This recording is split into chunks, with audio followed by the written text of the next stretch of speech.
I think most of us have been there. You wake up in the morning, you hit snooze again and again and again. You're like, oh my gosh, did I even sleep last night? You roll out of bed, you get moving, you're doing the best you can, you hit the coffee pot, and you get on with your day. You get to work, you get to school, and you're literally just like, you're literally like catching yourself falling asleep all day. And you keep saying to yourself, oh my gosh, when I get home, I'm going to sleep so well. And then you make it through the day, you have some caffeine in the afternoon, you get through the day, and then all of a sudden you get home, you're scrolling on your phone, maybe you got family stuff you got to deal with, you're busy, and you're like, I'm so tired. And then you go to lay down in bed, and then all of a sudden you're staring at the ceiling with your eyes wide awake, and you can't sleep, and you're restless, and your mind is racing. I call that feeling tired but wired. Okay. And I've dealt with this a number of times in my life. I know many of my clients come to me are usually in this state.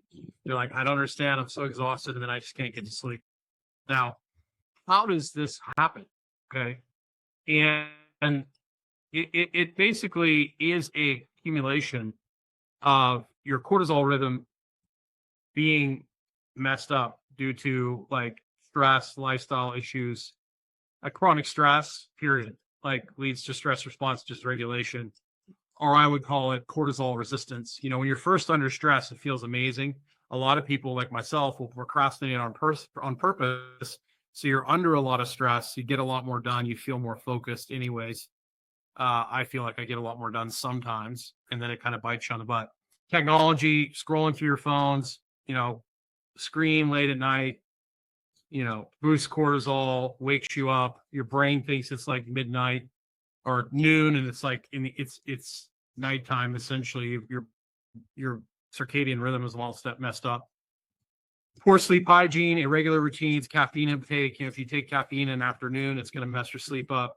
Anxiety, depression can exacerbate the feelings of overwhelm. So you get this like total spinning in your head, so to speak, and you just can't sleep.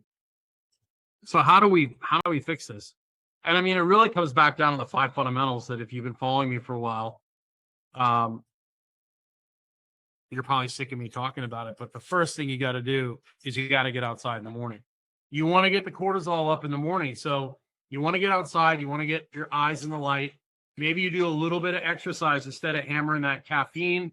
First thing, you want your body to produce cortisol on its own instead of relying on something like caffeine. You want to rely on the sun to get that cortisol up nice and high in the morning, light exercise. And then throughout the day, if you are feeling run down and exhausted, instead of hitting the caffeine or eating a bunch of sugary foods, do a non-sleep deep rest.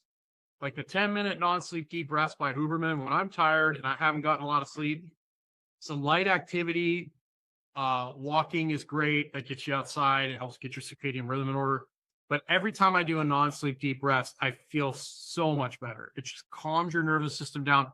We want to just calm ourselves down, get into a rest and digest state. When I'm done that, I usually feel better and I usually have a little more energy. Okay. And so you also, when you're in this stress state and your circadian rhythm is broken, you have a much higher likelihood of becoming a vacuum cleaner, a human vacuum cleaner, and you start eating all this processed food, and that gets you on the insulin roller coaster, which doesn't help your cortisol levels out at all. And then once you get home, once you get home, you want to try and get the electronics away. You want to have a routine where you're winding down instead of running around doing all sorts of crazy stuff. Hydration is also important because when you're under a lot of stress, you're going to be, pissing out magnesium and sodium and potassium. So you're going to want to have a well-rounded diet, a nourished diet. So really the 5 fundamentals: walk outside 3 times a day, get the light in your eyes, especially in the morning, eat a protein at every meal, get the lights off at night, drink high quality water. You want to add some electrolytes or minerals to that, and then have good social connection.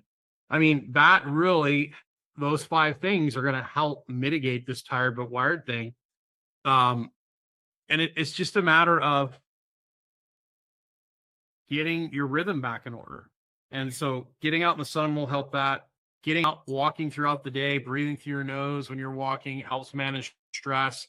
We want to get that cortisol rhythm back in order, and we don't want to constantly be in this chronic stress state, which is what literally leads to this issue.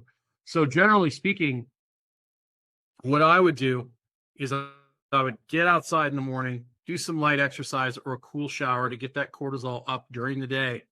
In the morning, first thing we want it up. And then the rest of the day, if we're tired, we do some Tai Chi, we walk, we do some non-sleep deep rest. We try to avoid using caffeine the best we can. I know that's difficult. And then at night, you want to do non-sleep deep rest. You want to do a wind down routine to get yourself in a better place. Sometimes magnesium helps. Sometimes some different relaxing, calming teas. But doing the non-sleep deep rest, doing relaxation practices will help you wind down before bed. And it's just one of those things where you're just going to have to be mindful. That's where things like the Oura Ring come in handy, because you can see how much restorative time you've got going on during the day. Because if you're just under constant chronic stress, you're going to end up getting in trouble, either with like burning through a lot of electrolytes and minerals, or not being able to adjust your food. Once your sleep goes to heck, that all just kind of cascades and it ends up in all sorts of different issues. So keep it simple. Get outside a couple times a day. Take some time to go for walks. Do a non-sleep deep rest in the afternoon if you're feeling exhausted, instead of, or even just take a few breaths, like in through the nose, pause, long exhale, slow your breathing down. That'll help as well. And do the best you can. And just consistently over time, you can get out of this tailspin. There are some supplements. You can go to doctors and things that can help you take some things to get yourself going in the right direction or prop you up a little bit. There's different glandulars and things like that, adrenal support, things like that. But if you don't change the lifestyle, you're just going to end up in trouble. Because a lot of people, what'll happen is they're exhausted, they're wired but tired, they're not doing well, and then they start taking nicotine or modafinil, or they start taking peptides or mitochondrial upregulators, and it might buy those time and it might work. But if you don't fix the lifestyle part of it, you're going to just dig a hole deeper in time. So those are just a few things to get you going in the right direction. Get out in the morning, get the light in your eyes, make sure you're getting good food, slow down, chew your food, manage stress, breathe through your nose when you're driving in the car, when you're walking outside, make time for like 10-minute non-sleep deep rest, even just turn some like calming music on in the car, close your eyes and just breathe and relax, calm yourself down, get yourself in a better place. Light activity, exercise, walking outside, just getting out of nature is going to reduce stress.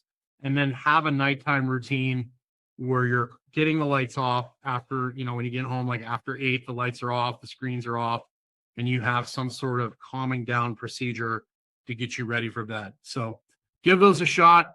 I appreciate you watching today.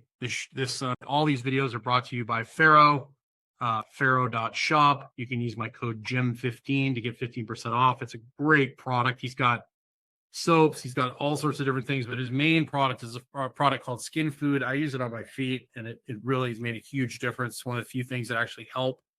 I use it under my eyes too, and a little bit on my forehead, and it moisturizes and hydrates your skin like nothing I've ever seen. People in the group rave about it, that it instantly reduces wrinkles, which is true, because it hydrates your skin so much, and it doesn't dry your skin out like typical moisturizers. Also, I have my 2 groups, Vitality Sisterhood, Vitality Brotherhood.